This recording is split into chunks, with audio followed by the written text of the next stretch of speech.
Vítejte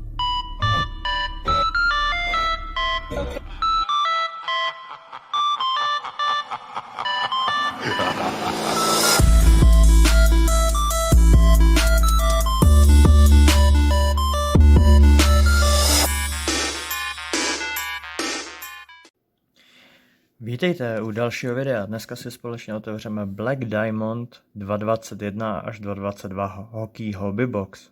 Tak pojďme na to.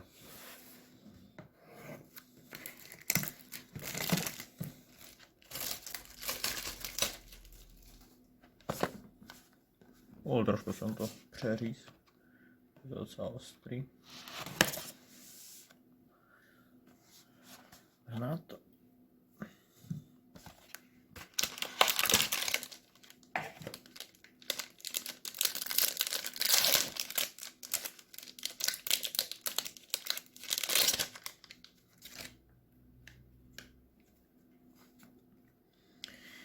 A jako první kartičku tady máme, ještě to je zaprášení.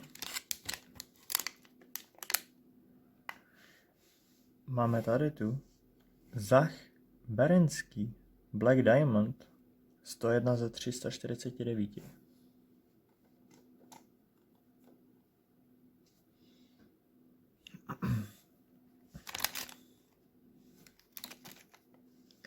A jako další tady je Tanner Lacinski Rookie Sparkling Script, podpisovka, nádhera.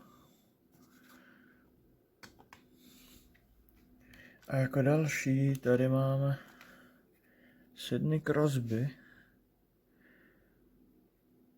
Škot, jo, byla v obráceně, jo. Black Diamond Penguins, taky pěkný. Jako další je tady trošku tahle karta je docela sus. Je trošku rozbitá, no. Je to vidět tady, sami za Henrik Sedin a Daniel Sedin, oba dva skvělí hráči za Canucks. Škoda, no, uvidím, když tak se to reklamuje, nevím. Jako další kartička Kirill Kaprizov ze 249.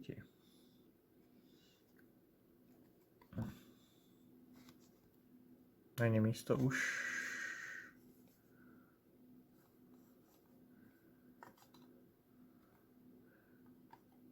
A jako poslední kartičku tady je Exquisite 10 z 25 Patrick Kane, tak to je nádhera. Nádherná kartička. Oh my god. Hodně pěkná. Tak to byl dnešní opening Black Diamond 2.21 na 2.22 a uvidíme se u dalšího videa, takže zatím ahoj.